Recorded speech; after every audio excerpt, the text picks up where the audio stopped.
When the forests think, everything changes. These aren't mindless beasts.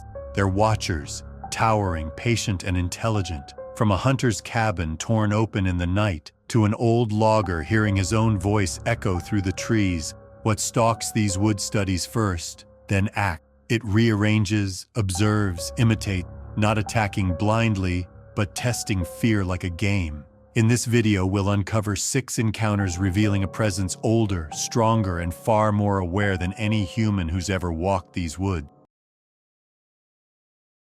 On August 12, 2025, deep in the Appalachian backcountry of eastern Kentucky, David Hensley lay inside a small cedar hunting cabin he had been using every season since his 20s. David was 42, born and raised in Pike County, and known among local hunters for his quiet nature and his habit of spending long nights alone in the hills. He worked as a mechanic in a nearby town during the week, but every summer he returned to the remote forest to hunt deer and check the land his late grandfather had once trapped on. The cabin stood miles from the nearest road, built from rough cedar logs decades ago, with a tin roof and a narrow front porch that looked over a thick line of spruce and oak. David had arrived before sunset, lit a small fire outside, cleaned his rifle, and set several steel traps near a creek bed where he had seen fresh animal sign. There was no phone signal that far out, and he preferred it that way. The night air had been warm and still when he locked the cabin door and lay on an old cot beside the shuttered window. He slept lightly, his mind trained by years of hunting to notice any shift in sound. Sometime after midnight, a distant owl call faded, and silence filled the woods in a way that felt unnatural. At around 3 in the morning, he woke to the faint creak of a step outside on the porch. The sound was slow and heavy, like something far larger than a deer or black bear. Each footstep caused the worn boards to groan. The noise moved in a circle around the cabin, pacing, pausing, then circling again. David did not move. His breathing slowed as he listened. The walls seemed to tighten around him as the unseen weight shifted from one side of the cabin to the other. He could feel the vibration of each step through the wooden floor beneath his boot. The footsteps stopped. For a moment, there was only the faint ring of night insects far in the distance. Then an explosive crash struck the front door. The hinges shuddered as if about to tear from the frame. David gripped his rifle but did not call out. A second blow came harder, shaking dust from the rafters. A foul smell flooded through the room, almost like wet fur left to rot in summer heat. Through a narrow split in the shutter, he saw a shadow pass the window, massive and upright, its shape blotting out the pale moonlight outside. It moved with slow intention, not with the quick, restless motion of a bear. The air felt thick, as if the cabin itself knew it was being tested. David's pulse hammered in his ears as another blow struck the door, the wood beginning to crack under the force, and he understood that whatever stood outside was not going to leave on its own. He braced for impact. The weakened entry gave way with a splintering crack, and the force shook the walls as if struck by a moving truck. David stayed low on the floorboard, every instinct telling him not to make a sound. A vast shadow filled the threshold, too tall to be a man, too broad to be any animal he had tracked before. The stale odor in the air grew stronger, mixed with damp earth and something metallic like dried blood. Heavy breathing rumbled in slow cycles, each exhale deep and rough, as though from a chest carved with muscle. Something scraped across the interior wall, long and sharp, testing its surrounding. The creature did not thrash in panic. It investigated with eerie calm, as if certain there was nothing that could challenge it here. The small space shook again when its weight shifted forward. In the faint light that leaked through broken panels, David could make out thick strands of coarse, dark hair brushing across overturned supplies near the far corner. Loose metal rattled, but was not torn apart. Instead of chaos, there was a strange sense of intelligence behind each calculated movement. It seemed to study the interior, pulling at objects gently before placing them aside. A steel trap that had been stored inside was lifted and set down near the hearth with deliberate precision. Nothing about the moment felt accidental. It was not feeding or fleeing, it was inspecting. For several long seconds there was no movement at all. The air felt drained of all normal forest sounds. Then the presence turned sharply, its heavy steps passing only a few feet from where David stayed, flattened against the boards. Something brushed the cot leg with slow, passing weight. The wood creaked softly, but the figure moved on. It exited through the shattered frame and descended the porch with the same controlled rhythm as before. Soon only fading thuds remained, spaced wide apart, as if each stride covered impossible ground. Then silence returned, darker than before, absolute, without so much as a single breeze against the trees. Dawn came pale and hollow. David did not rise until he was sure morning light filled every corner. The entrance hung broken, claw marks cut several inches deep through the cedar. In the damp soil outside, massive impressions trailed into low fog, each print far larger than anything belonging to local wildlife.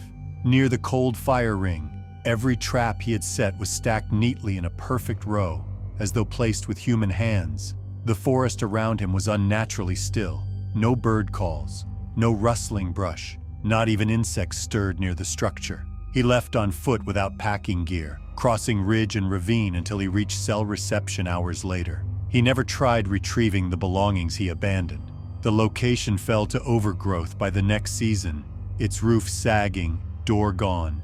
No report was filed with officials, only quiet retellings between a few old hunters who already understood that some things in those hills stayed unspoken. On September 2nd, 2023, in the dense woodlands of eastern Oregon, Neil Turner and his 14-year-old son Jacob arrived for a 3-day camping trip before the school season began. Neil was 46, a high school history teacher, known for taking his son on yearly wilderness outings since Jacob was old enough to walk. They had driven out from Grant County early that morning, following logging roads deep into public forest land, far beyond any marked trail or ranger post. The Turners preferred isolated sites, places without cell service or passing hikers, where Jacob practiced fishing and learned how to set a clean camp. This was a familiar routine for both of them. They were experienced and careful, never careless or unprepared. The weather was calm, late summer heat drifting off the open creek that ran below their chosen clearing. Neil selected a flat stretch of ground beneath fir trees, smooth enough for a safe tent setup, with a small fire ring already built from earlier seasons. They arrived before noon and set up with methodical precision. The tent was anchored neatly, gear sorted in clear order. Food hung high to prevent animals from reaching it. 2 fishing rods were propped in the soil near the water. Firewood was collected and stacked in even sections beside the pit. Nothing was rushed. Neil had always taught Jacob that clean preparation meant safe nights. By late afternoon, a simple meal was being readied near the fire. Cut vegetables, wrapped meat, and an open tin of coffee grounds rested on flat stones beside the hearth. There were no signs of trouble at that point. The sky remained mild, wind barely moving the brush. Their truck stood parked a short walk east of camp without any disturbance. Evening quietly settled through the timber as the sun dipped behind the ridgeline. That was when the silence deepened in an unnatural way.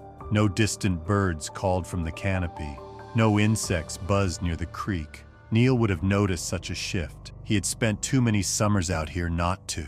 Somewhere beyond sight among the trees, faint thuds began to register, slow and rhythmic, not like hooves or padded paws, but something weightier, grounded, with long measured gaps between each step.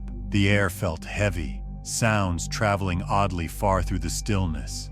A sour musk carried faintly in the air, like damp fur left too long in stagnant heat. The sound pattern was not aimless. It circled, it paused, it returned, the kind of movement that did not drift but searched.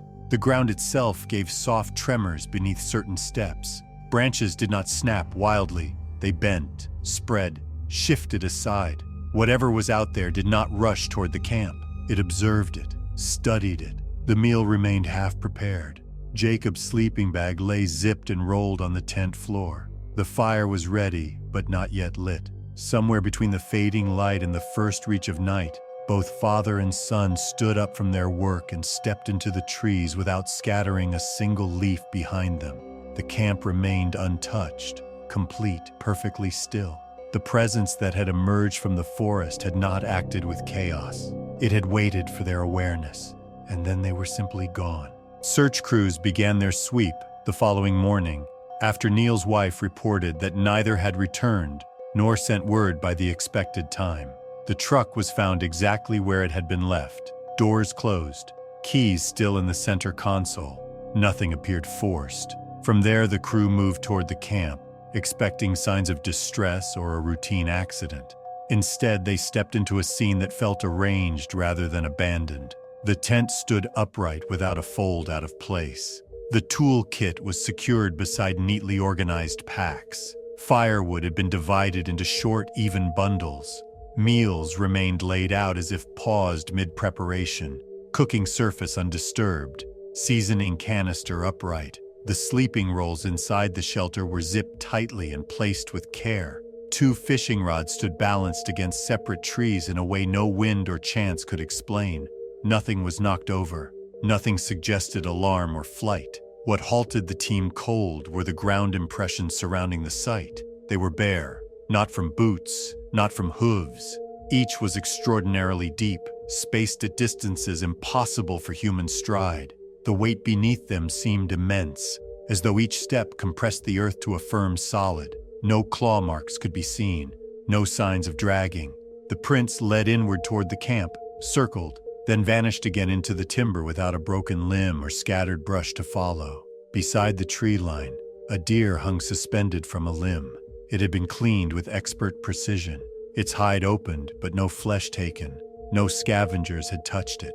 Even insects avoided it. The carcass swayed slightly in still air, as though placed there not long before the team arrived. Authorities noted the scene but did not disrupt it at once. They marked perimeter flags and began searching outward for human tracks, but there were none. No trails that led toward the river, no signs of a fall, an animal struggle, or forced removal.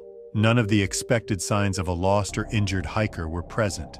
It was as if both individuals had simply stood up and walked willingly beyond sight, with something that had left no trace beside the enormous shapes pressed into the soft soil. The investigation expanded over several days, drawing in additional personnel and thermal scanners, but no signal, no trace, no discarded gear turned up at any radius.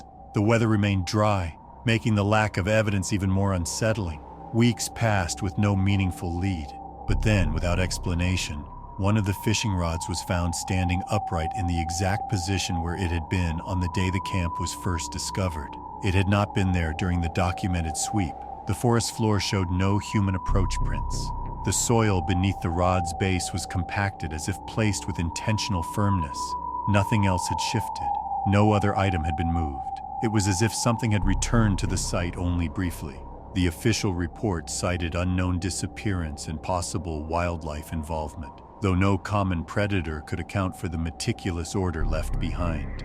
Locals spoke of something older and silent in those woods. The clearing was left undisturbed after that, and no one camped there again.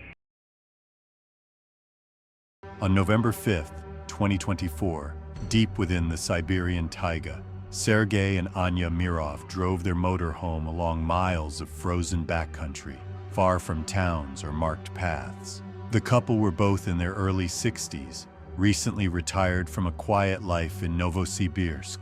For over 30 years, they had shared a love for wildlife photography, spending every autumn tracking the migration of elk across northern valleys. Friends often said they were disciplined, careful travelers who always planned their routes with precision. This journey was meant to be routine, a final long trip before heavy winter locked the land in ice. They carried warm gear, full food storage, satellite maps, and enough fuel to stay out for several days without trouble. Their last phone message had been a short update to a relative, mentioning clear skies and fresh tracks along a river bend. After that, nothing else came through. When they missed their expected return date, a small search team followed traces in the snow until the tire marks ended at a lonely clearing near a frozen waterway. It was almost silent there. The trees held stiff in windless air, branches coated in frost. Their motorhome stood with its engine still running, headlights shining pale beams into a row of dark pines ahead. No smoke rose from the exhaust. No footprints appeared nearby at first glance except their own. Inside, the interior looked undisturbed. Supplies remained sealed. The sleeping area was untouched. The strange detail lay near the front exit, where Anya's body rested quietly against the step leading outside. There were no wounds, no torn clothing, no sign of panic. She appeared simply collapsed, as if her strength had left her mid-motion. The open door let cold air drift in, yet nothing inside was damaged or stolen. The absence of chaos made the scene feel even more wrong. The searchers stepped back into the snow and saw what the weak light had missed. All around the vehicle, the ground was deeply churned by prints far larger than any known animal in the region. They resembled human tracks, but each was nearly as long as a grown man's leg from knee to foot, pressed into the frost with immense weight. The stride distance was wide, suggesting towering height and power. These impressions circled the vehicle more than once before leading toward the river. On the roof, the metal bore several long gouges dragged in parallel lines, as if something had gripped the edges while moving across the top. The marks were not from tools, nor from ice collapse. Each scrape showed pressure strong enough to bend steel. The air near the water's edge felt even colder. Steam rose through small fractures across the frozen surface. The trail of those impossible prints walked directly toward the cracked section of ice and ended at the break. There were no return tracks, no blood, no sign of struggle in the snow, only a faint disturbance where the surface had given way under tremendous force. The failing light of late afternoon cast growing shadows as the searchers realized Sergei was no longer anywhere near land. The clearing grew colder as the light continued fading, and the rescuers began to understand that whatever had approached the motorhome had done so with purpose rather than confusion. The large impressions along the snow did not reflect frantic motion or animal frenzy. They followed a clean arc path from the rear of the vehicle toward the ice and stopped at the jagged break. The surface beyond that point was undisturbed, as if the weight had vanished beneath the river in one silent plunge. The silence settled heavy over the trees. Frost on nearby branches had not been broken or scattered, suggesting no rush, no violent chase across the terrain. Every element of the scene suggested controlled movement guided by awareness rather than instinct. They examined the roof more closely before leaving. The gouges left in the metal had depth far beyond what a simple drag from claws or tools would cause. The roof dented inward at each mark, implying a crushing load rather than slicing pressure. No secondary scuffs from sliding ice or falling limbs were present. The impressions came from something that had actively anchored itself above. Beneath that area, dust on the shelves had been stirred without clear impact signs, suggesting whatever crossed above remained outside instead of forcing entry. The untouched food storage and organized supplies gave the surrounding space an eerie sense of intrusion without burglary. Nothing about the motorhome interior reflected confusion or distress. Only the body near the step, motionless and pale, hinted at sudden collapse without confrontation. The path along the riverbank held no other human signs. No scattered clothing, no gear flung from fear. No prints belonging to the missing husband appeared anywhere near the trail. It was as if he had been removed directly across the ice without a trace. Snowfall had not yet resumed, allowing clear preservation of ground detail, yet the absence of chaos made interpretation more disquieting.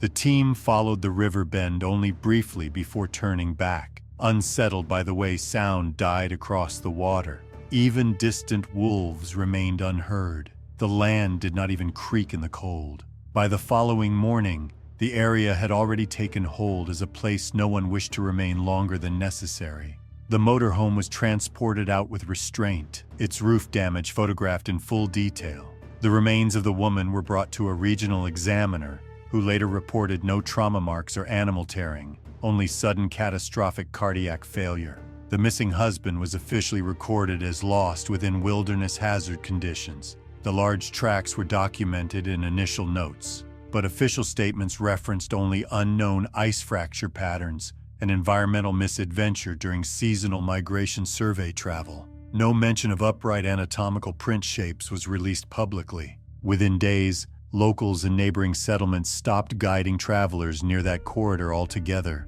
Older residents told younger members to avoid the river paths by instinct rather than superstition. Campsites once used for winter observation were abandoned without formal notice. The story passed quietly without coverage, yet the site remained untouched. No belongings were ever retrieved a second time, and no one returned seeking further evidence. The region simply grew emptier as the season advanced.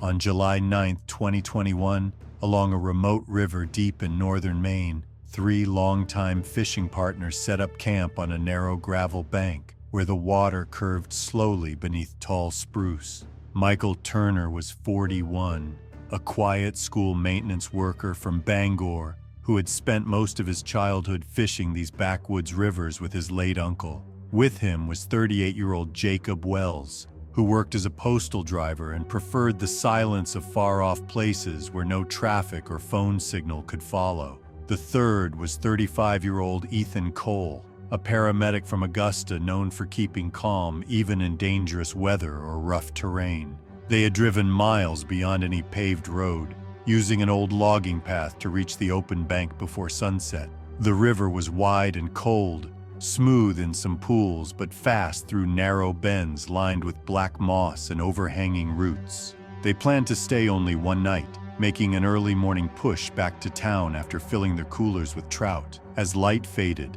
they cooked a small meal by the water and secured their fish on stringers along the shallow edge near the fire. The evening air had a clean stillness to it with no breeze at all. Oddly, there were no frog calls, no insect buzz, only the low drift of the water passing over stone. They spoke little as they sat beneath glowing coals before turning in. Their 2 tents were placed side by side a few yards from the bank, with gear sorted neatly to avoid moisture from the rising night fog. Everything felt safe and normal until Michael woke not long after full dark to an uneasy, empty quiet. He stepped barefoot to the river's edge with a small flashlight and saw the stringers dragging slack through the water. Every fish was gone. Only the heads remained, each one placed with clean cuts on a smooth, flat rock near the shallows. By the time he woke the others, a faint disturbance echoed further downstream. Not frantic splashing, but something heavier. A slow shift of weight, as if a large body moved just beneath the surface. The sound stopped each time they held still, then started again once they breathed. They kept their lights off to listen. A long exhale rolled through the dark, too deep to belong to any deer or moose. The steady, drawn-out breathing came again, wet and uneven, the sound of a living thing controlling each inhale with unnatural slowness.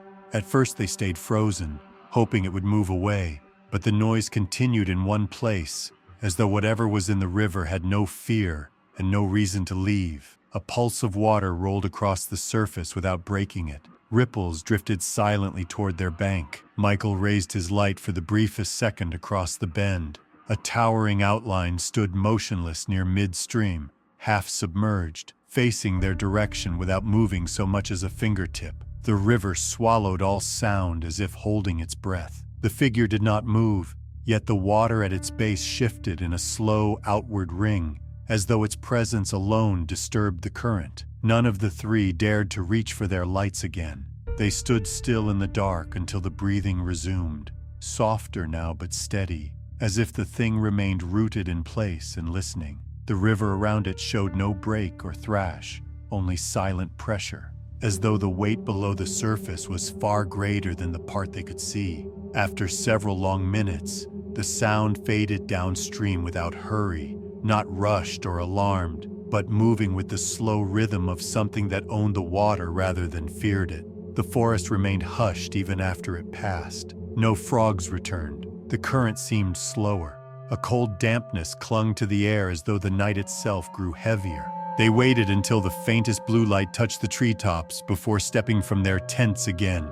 Dawn revealed prints along the mud beside the bend, deep enough to pool water inside each impression. The size exceeded that of any black bear found in those woods, spaced far apart. angled with an unnerving forward lean as though made by something walking upright with great weight. The air still held no birdsong.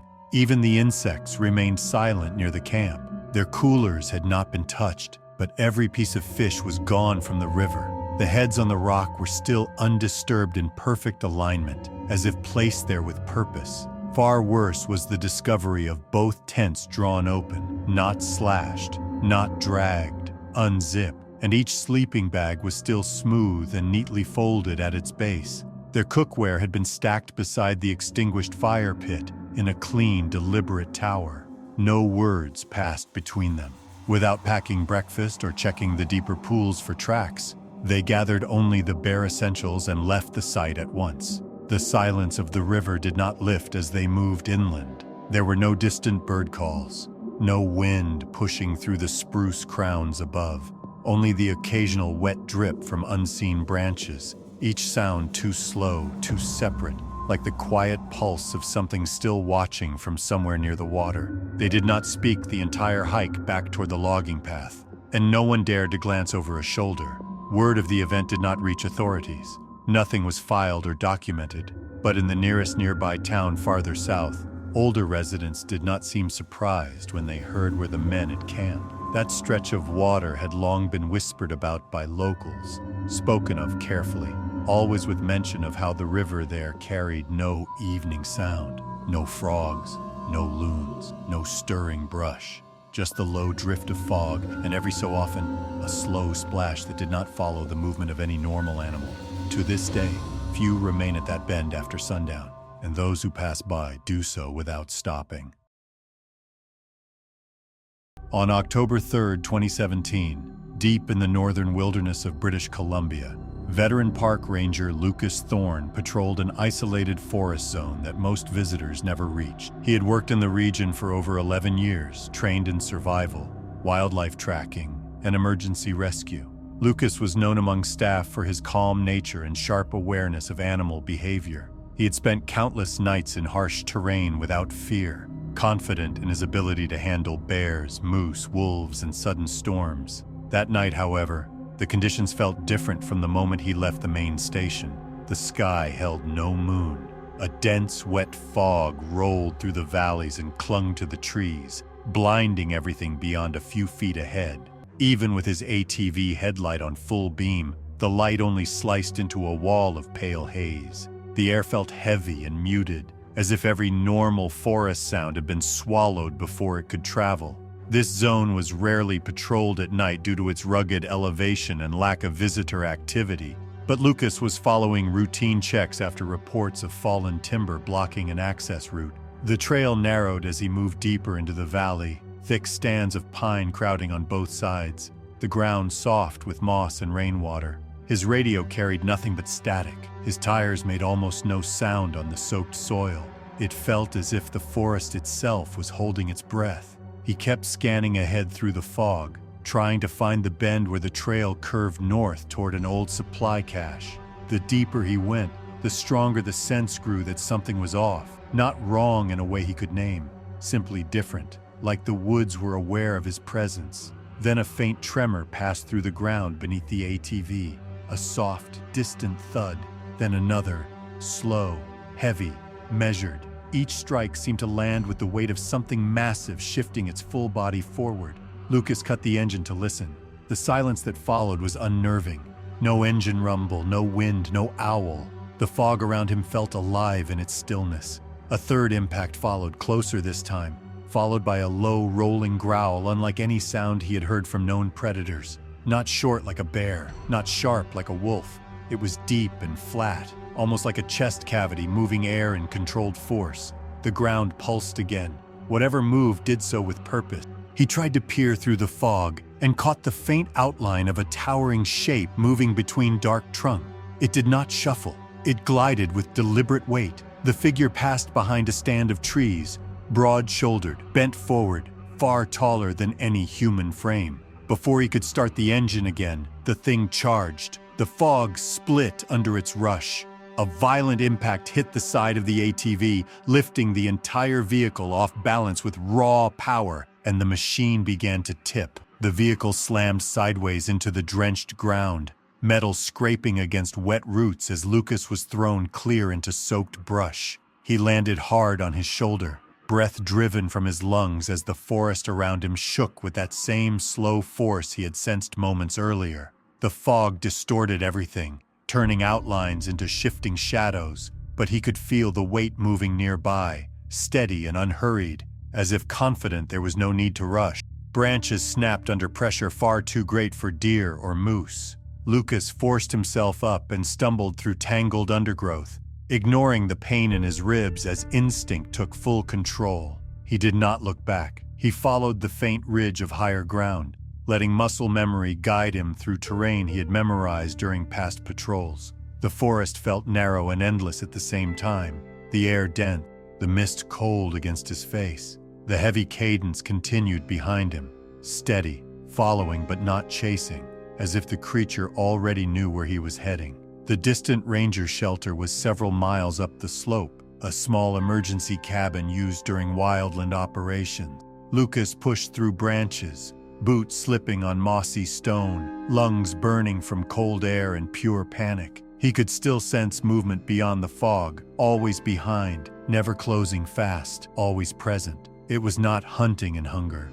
It was tracking, observing. The night belonged to it completely. He edged past slick boulders and rotted logs, ignoring the sting of cuts on his arms, and finally reached the faint wooden outline of the cabin just as his body began to fade from exhaustion.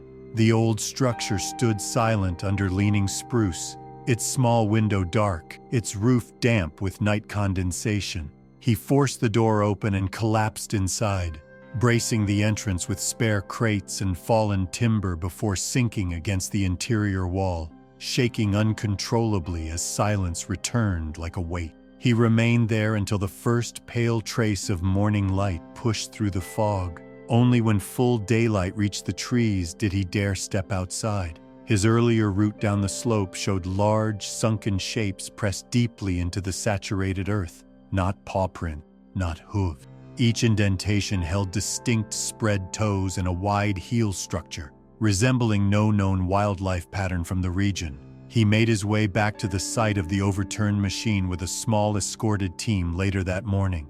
The vehicle lay on its side, frame bent inward from enormous impact. Around it, the soft ground displayed dozens of bare impressions circling the wreck in slow arc. Nearby supply gear had been carefully placed in a rigid, unsettling formation, stacked with exact spacing, as if arranged to send an intentional message rather than be destroyed in chaos. Lucas did not return to full duty again. He filed a resignation within hours, stating only that the environment no longer felt natural, that something within those slopes moved with awareness beyond instinct. Other rangers began quietly advising colleagues to avoid night patrols whenever fog settled through the valleys. The region remains untouched after dusk. The memory of that night carried more as a warning than a story, for those who understand that not every shadow in wild country is without thought. On November 28, 2018, in the remote Olympic foothills of Washington state, 70-year-old Harold Pike lay inside a cedar cabin he had built decades earlier during his years as a logger. He had lived alone since his wife passed, tending to the surrounding land, splitting firewood, and fishing near a quiet stream that ran below the northern slope. The nearest road was miles away, with only narrow game trails and dense pines stretching in every direction. Harold knew every sound of the forest by heart: the rush of wind through needles, the cry of an owl, the snap of a buck's hoof on dry brush. He depended on that awareness. It had kept him safe his entire life. That evening, the temperature dropped faster than usual, and a thin curtain of fog pooled low across the mossy ground. Harold banked the fire and shut every latch before settling onto his narrow bed against the rear wall. The cabin was weathered but sturdy, built from hand-cut logs and sealed against autumn storms. Sometime deep into the night, he woke to a noise so faint he first mistook it for distant dripping rain. Then came a hollow knock against the far wall. Not a scrape, not an animal scuff. A slow, heavy strike like bone on wood. Several seconds passed. Another thud followed, this time somewhere along the back corner.